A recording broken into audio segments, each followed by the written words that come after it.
Bueno, bienvenidos al curso de Embriología y Anatomía Sistemática. El tema de hoy va a ser sistema urinario.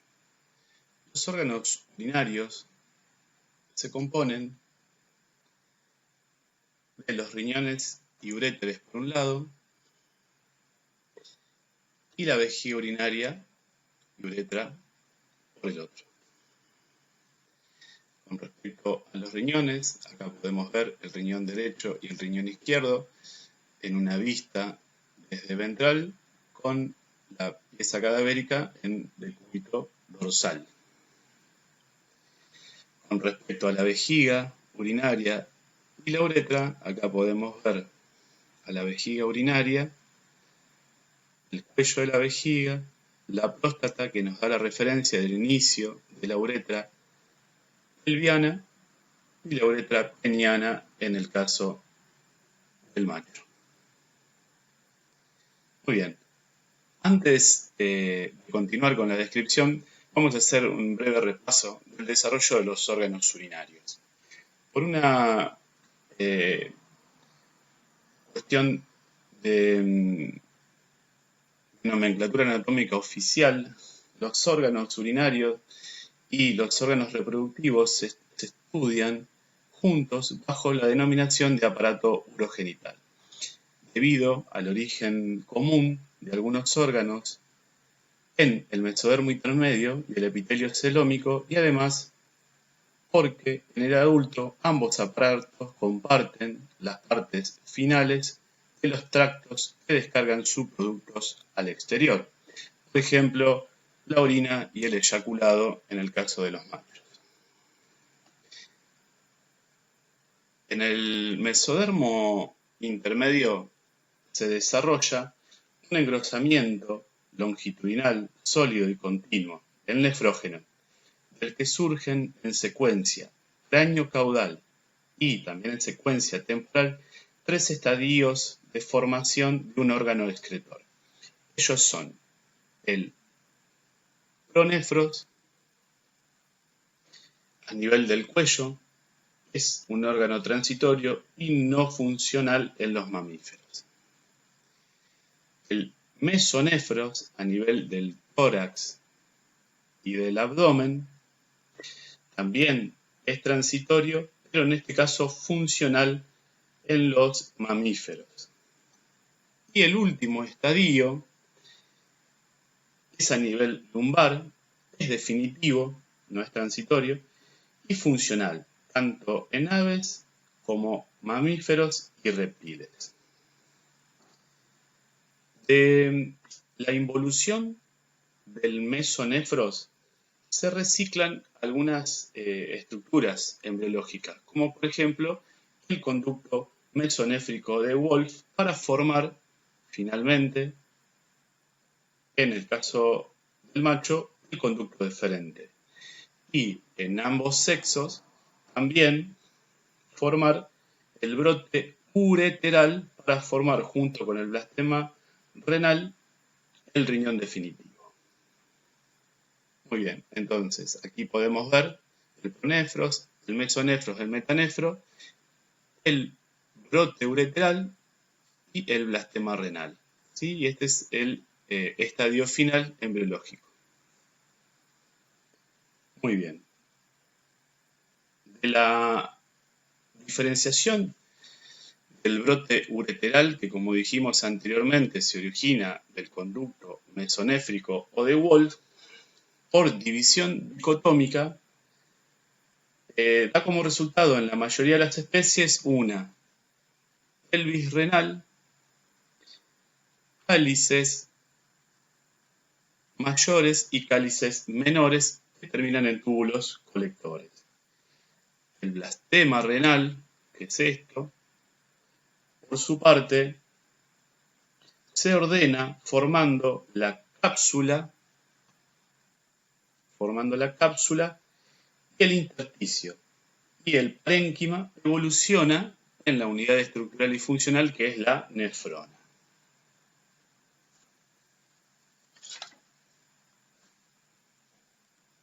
La formación del seno urogenital, desarrollo de la vejiga y la uretra.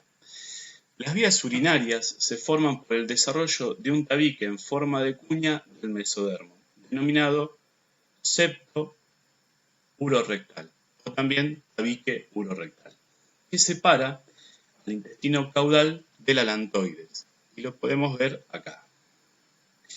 Crece en sentido caudal hasta alcanzar la membrana cloacal, como podemos ver aquí, quedando así totalmente dividido en una parte dorsal, denominada anal, y una ventral urogenital.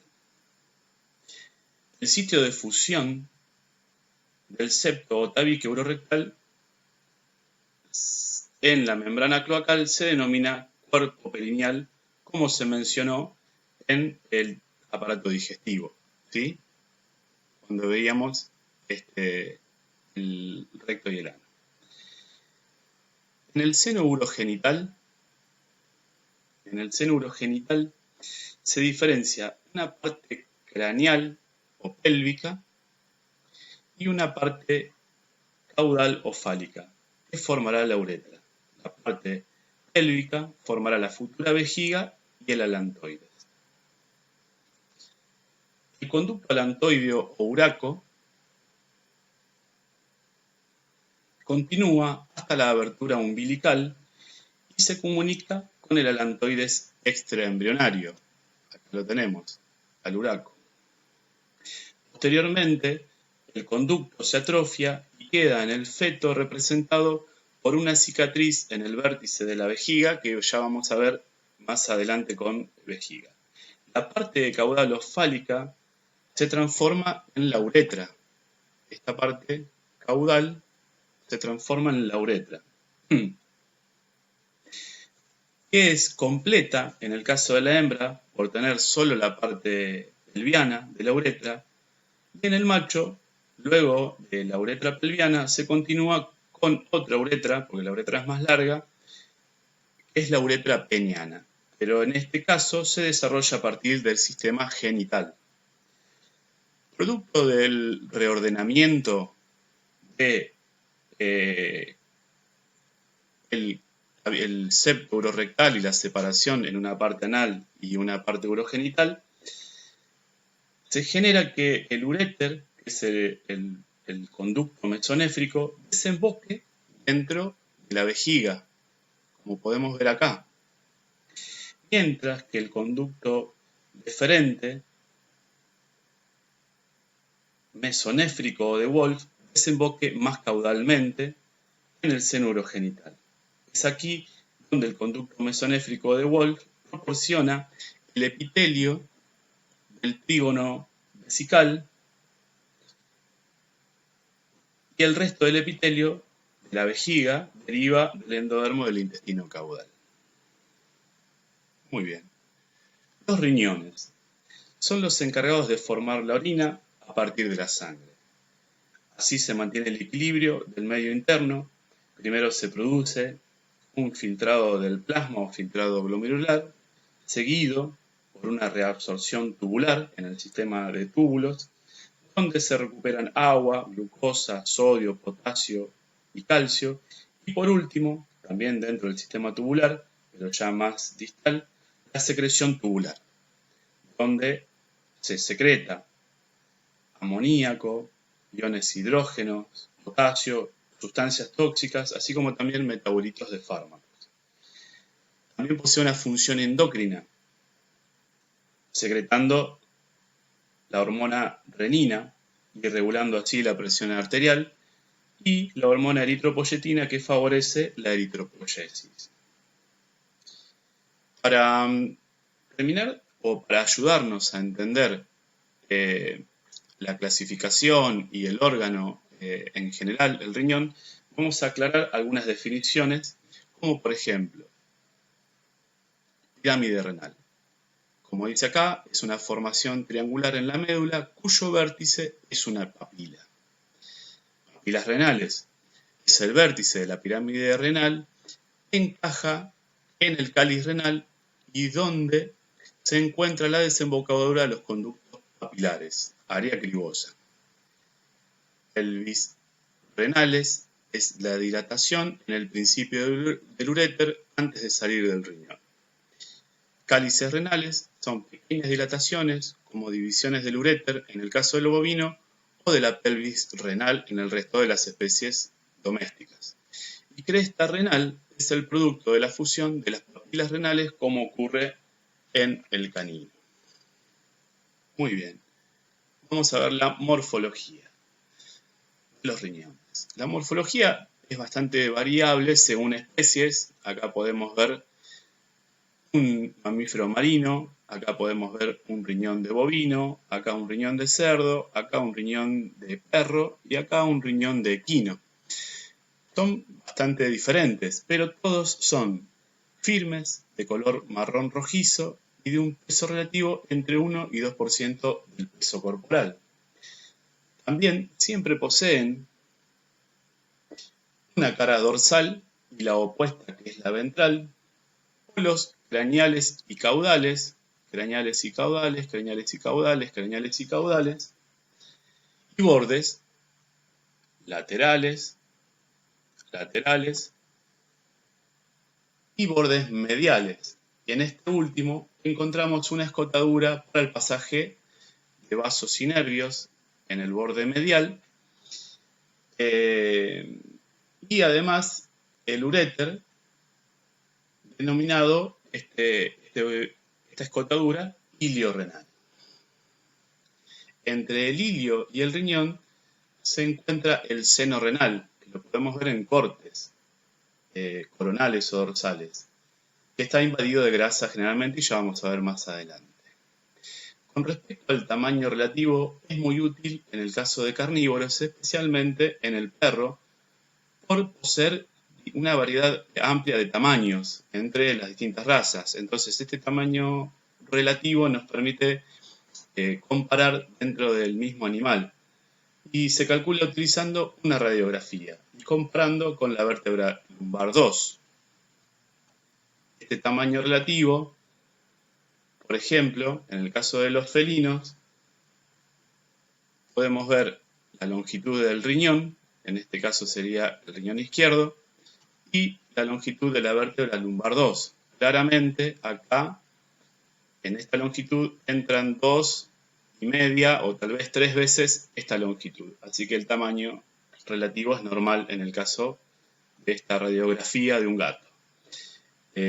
Como no mencionamos antes, pero aprovecho para aclarar, podemos ver que los riñones de los gatos son relativamente más grandes, móviles y péndulos, lo que hace más sencilla la ubicación a través de radiografías, como en este caso, y también por simple palpación.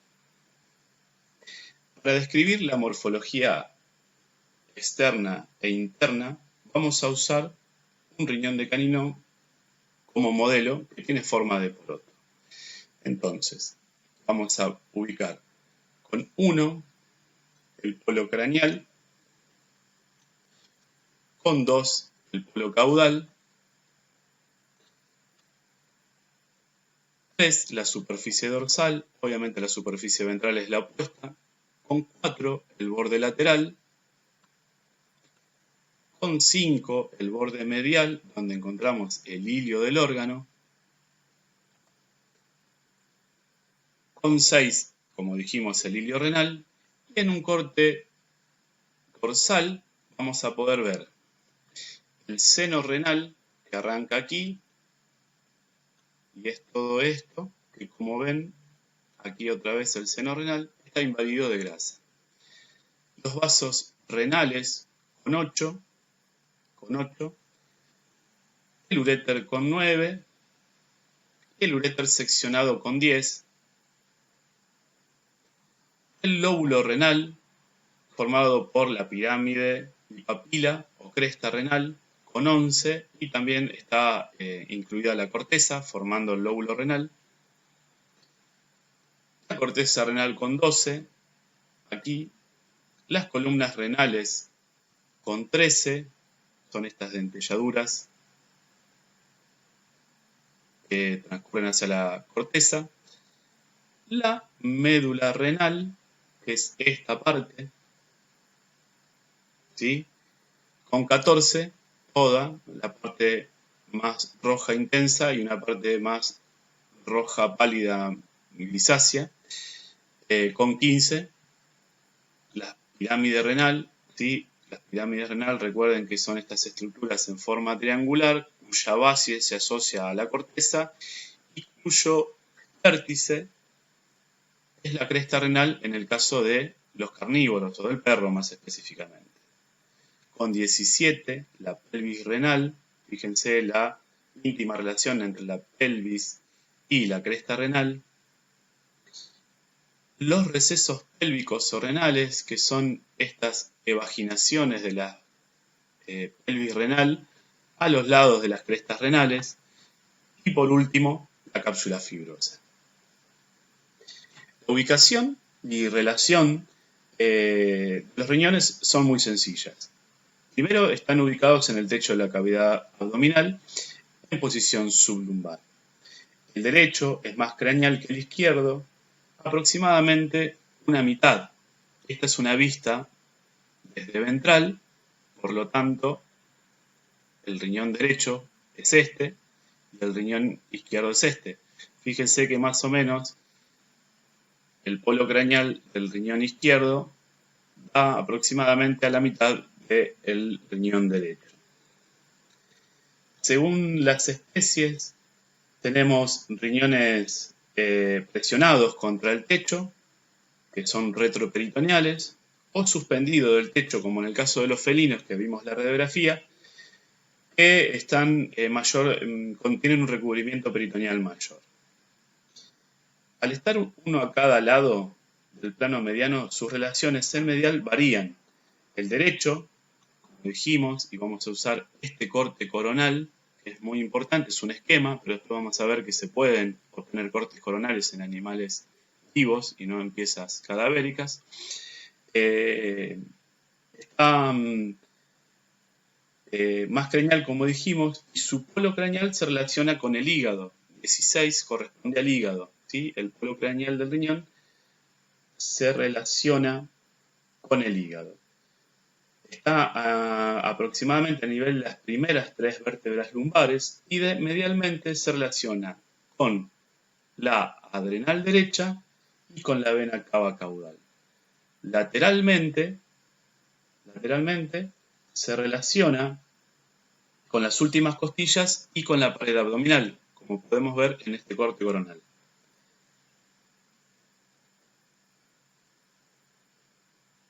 El riñón izquierdo, cranealmente, el riñón derecho, ventralmente, se relaciona con el hígado y con el páncreas.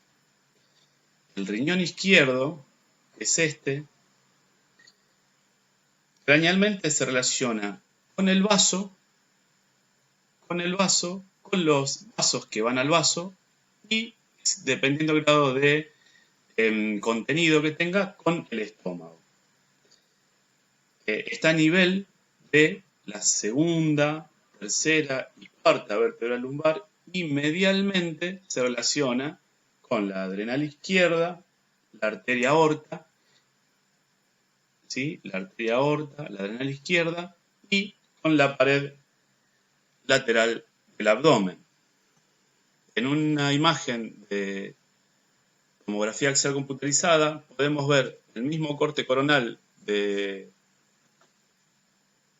la imagen anterior, pero en un animal vivo. Y podemos ver a nivel de las vértebras lumbar 1, lumbar 2 y lumbar 3, vamos a encontrar el riñón derecho y acá vamos a encontrar el hígado, el lóbulo caudado del hígado.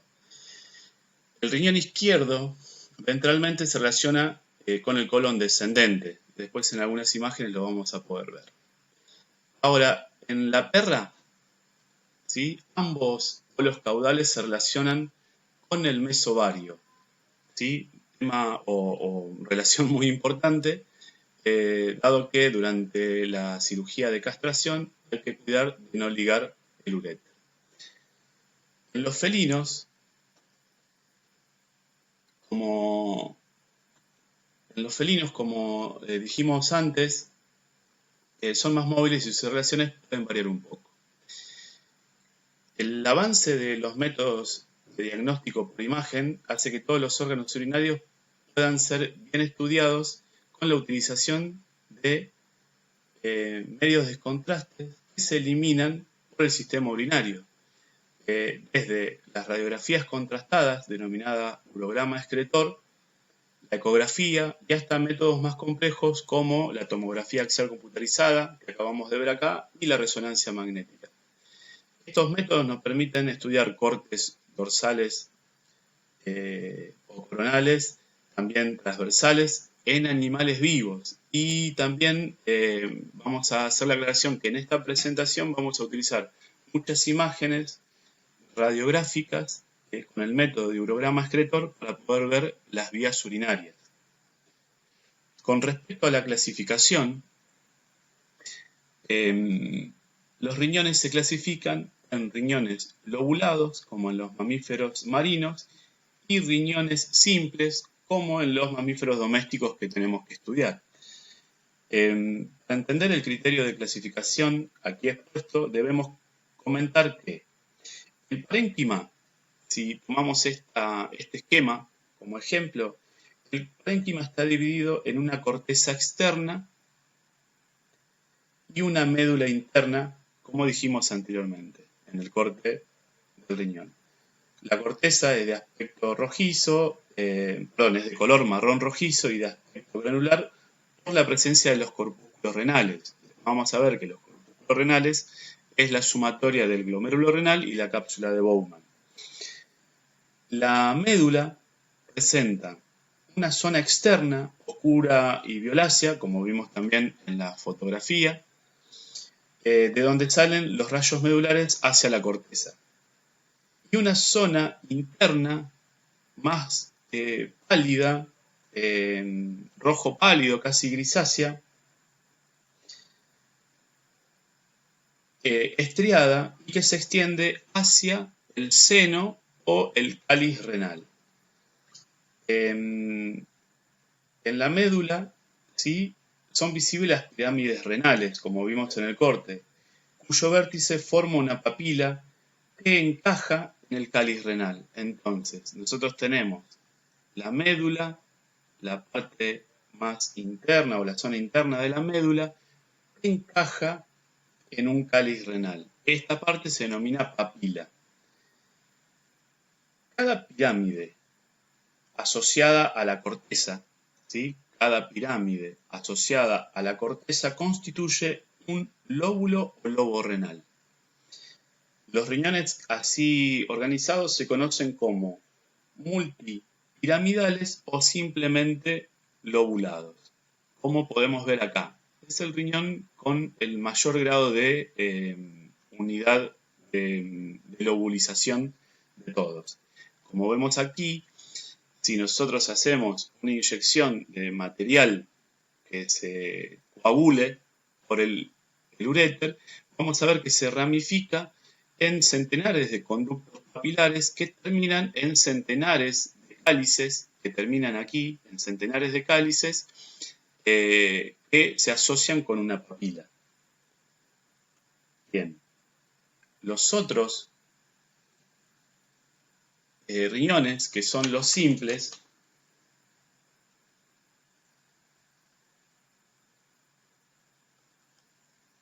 van a ser bastante, la morfología va a ser variable según la especie,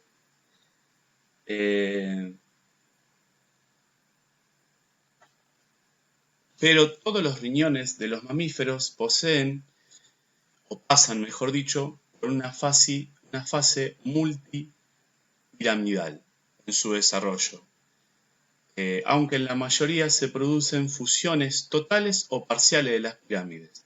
Bien, o sea que todos los riñones en el origen embriológico se formaron a través de múltiples pirámides renales o múltiples lóbulos. Esos lóbulos fueron fusionándose en las distintas especies en el desarrollo embrionario, y así tenemos como, por ejemplo, el caso del perro, el equino y los pequeños rumiantes, donde la fusión de esos lóbulos es total. Se fusiona tanto la corteza como la médula, la zona externa y la zona interna, y confluyen todos en una sola papila, ¿sí? Como resultado de esta unión, vamos a tener la clasificación de riñón liso unipapilar. La fusión, en el caso del perro, de todas las papilas da como resultado esto, que es la cresta renal.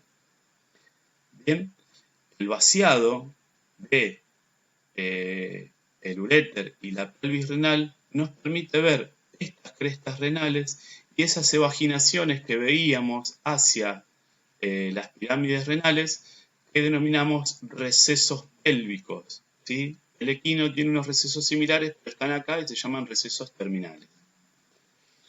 En el caso del cerdo, la corteza y parte de la médula se fusionan, pero no así la punta de la pirámide, o sea, la papila, quedando un riñón de superficie lisa, pero poli o multipapilar. Y acá podemos ver el vaciado, donde podemos ver la papila, los pequeños conductos papilares y los cálices. O sea que tenemos el cáliz, pequeños conductos papilares que terminan en una pelvis renal. Espero que este cuadro se entienda, porque es un poco engorrosa la clasificación. Pero bueno, a ponerle imaginación. Por último, en el caso de los bovinos, es la especie de los animales domésticos donde menos se fusiona. Entonces, tenemos una corteza que está representada con negro. Acá tenemos el esquema del riñón de bovino, que no se fusiona, generando surcos en la corteza. La médula se fusiona, pero parcialmente, como en el caso de los cerdos, y dando como resultado en la clasificación el riñón surcado y también polipapilar, como podemos ver acá. Pero en el caso de los bovinos, esas papilas no se reúnen en una pelvis renal, ¿sí? Como venimos, creo que aclarando desde el inicio. Entonces vamos a ver los conductos papilares que son cortos, que se dilatan en cálices para recibir a las pirámides renales. ¿Bien? Espero que esta parte se haya entendido. Si no, queda el video para repasar. Con respecto al concepto de nefrona, podemos decir que es la unidad estructural y funcional del riñón, y se estudia en todos los tratados de histología y de fisiología. Acá lo que podemos utilizar al concepto de nefrona es para entender las partes histológicas que lo forman, pero que a la vez nos va a permitir entender cómo está formada la pirámide y la corteza renal, o sea, el lóbulo renal, ¿sí? Si acá tenemos un corte como el riñón de canino y podemos separar y ampliar una pirámide renal, vamos a ver la médula y la corteza. La corteza, como dijimos, que es de aspecto granular, ese aspecto granular está dado por esto, que son los corpúsculos renales, ¿sí? El corpúsculo renal está formado por el glomérulo renal, que es un ovillo de capilares arteriales, y por la cápsula de Bowman, que es una invaginación en forma de copa del sistema de túbulos. Esas dos estructuras forman el corpúsculo renal. Luego vamos a ver el sistema de túbulos formado por un túbulo contorneado, ¿sí? Porque es así flexuoso, proximal, un asa denominada asa de Henle con una parte descendente y otra ascendente, y por último el túbulo contorneado distal que aboca al túbulo colector. Fíjense que varias nefronas abocan a un túbulo colector y distintos túbulos colectores desembocan en la papila renal, como podemos ver en un área llena de orificios denominada área cribosa. Tenemos un video del funcionamiento para ver las distintas etapas del trabajo que hacen las nefronas. Entonces, hoy dijimos que la sangre, ¿sí?, al pasar por estos capilares arteriales que forman el glomérulo, filtran, producen un primer filtrado, que se denomina filtrado glomerular o filtrado plasmático, donde un montón de sustancias de la sangre pasan, menos las proteínas plasmáticas, que son de alto peso molecular, y los elementos formes de la sangre, o sea, los glóbulos rojos, blancos, plaquetas y demás. Este primer filtrado tiene mucho líquido, ¿sí?, y no es la orina definitiva. En el sistema de túbulos, que está formado por el contorneado proximal, el asa de Henle y el contorneado distal, se van a producir distintos mecanismos. Si nos fijamos bien, alrededor de los túbulos hay un desarrollo capilar peritubular. La primera etapa que dijimos era la reabsorción tubular, donde desde el interior del túbulo son reabsorbidas sustancias hacia el torrente circulatorio. Esas sustancias, recuerdan que eran glucosa, sodio, potasio, calcio, ¿sí? Lo mismo ocurre en el asa de Henle, donde también se absorbe el agua. En la última parte, en el túbulo contorneado distal, se produce el último fenómeno, que es la secreción tubular, donde los productos pasan al revés, desde la sangre hacia el túbulo, como se puede ver acá, ¿sí?, desde la sangre hacia el túbulo. Y ahí son eliminadas nitrógeno, el exceso de sodio, principalmente el ion hidrógeno o hidrogeniones, metabolitos de fármacos y sustancias tóxicas. Y también se produce una reabsorción nuevamente de agua de acuerdo a la cantidad de líquido que necesitamos en el cuerpo. Muy bien. Bueno, pelvis renal, cresta renal y recesos pélvicos. Solo como dato relacionado a la clasificación hay que mencionar que el bovino no posee pelvis renal y el uréter se forma, como vimos hoy en la clasificación, por la unión de cortos conductos papilares desde los cálices. El resto de las especies sí poseen pelvis renal, que se considera una expansión o el origen dilatado del uréter. Solo en el perro y en el gato la pelvis renal se considera importante porque se puede estudiar, ¿sí?, ya sea por radiografías y ecografías. Y lo que se puede evidenciar tanto en radiografías como en ecografías son los recesos pélvicos, ¿sí?, a través del urograma excretor. Acá tenemos la pelvis renal, la cresta renal y los recesos pélvicos, que son como aletas que se proyectan hacia dorsal y ventral y también que se pueden subdividir en otras recesos más. Eso con respecto a la pelvis renal, la cresta renal y los recesos pélvicos. Para terminar con el tema de riñón, vamos a ver el riñón de los felinos, que tienen como característica la presencia de las venas capsulares, que son también muy móviles, como dijimos anteriormente, más grandes y se ven más definidos en las radiografías, ¿sí? Como podemos ver acá. Eso se debe a que están alrededor recubiertos por una cápsula adiposa, que les hace bastante contraste. Los riñones son irrigados por las arterias renal derecha e izquierda, que pueden dividirse antes de penetrar en el hilio del órgano. Las venas, ¿sí?, desembocan o abocan a la vena cava caudal y los linfáticos drenan hacia los linfonodos aórticos lumbares. La inervación simpática de los riñones deriva del plexo celíaco mesentérico y la parasimpática, obviamente, del nervio vago. Bien, con respecto a los uréteres, ¿sí?, dejamos el riñón, vamos a ver que los uréteres, la ubicación, el recorrido y la desembocadura, pero tenemos que mencionar que los uréteres se originan, como dijimos, de una dilatación denominada pelvis renal y se hace evidente en el órgano, en el hilio renal. En los bovinos, por no poseer pelvis renal, se origina sin dilatación y se origina más en el interior del riñón, porque dijimos que los conductos papilares son cortos. ¿Sí?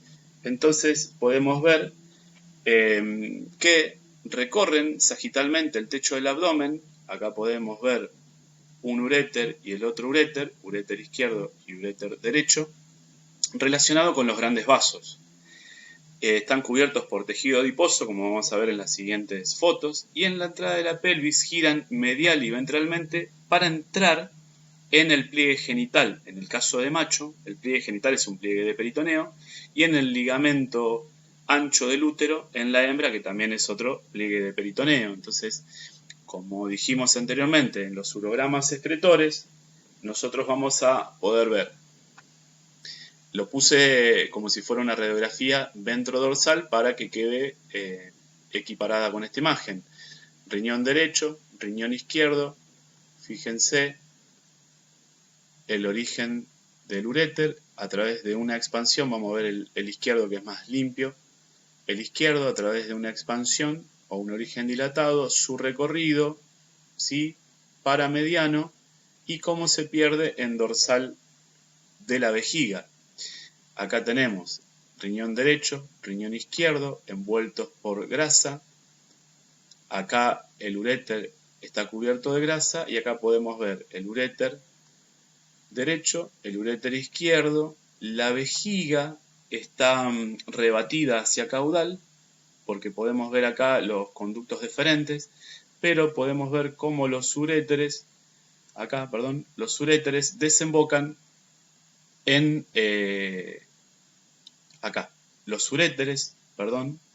desembocan en el cuello de la vejiga.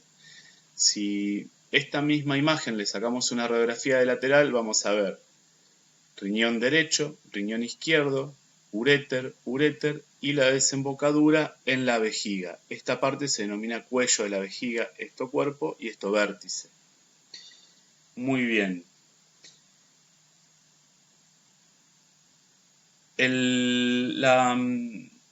La desembocadura de los uréteres en la vejiga es característica en todas las especies porque tiene, como dice acá la filmina, un pasaje oblicuo a través de la pared vesical, denominado recorrido intramural, y el uréter se obstruye al aumentar la presión intravesical cuando aumenta la cantidad de orina en el interior.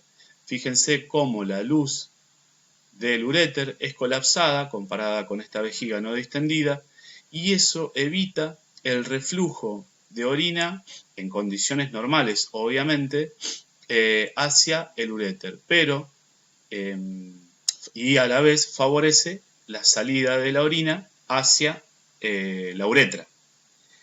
Muy bien, bueno, esta es la primera parte. Ahora vamos a preparar la segunda parte, vejiga y uretra. Gracias.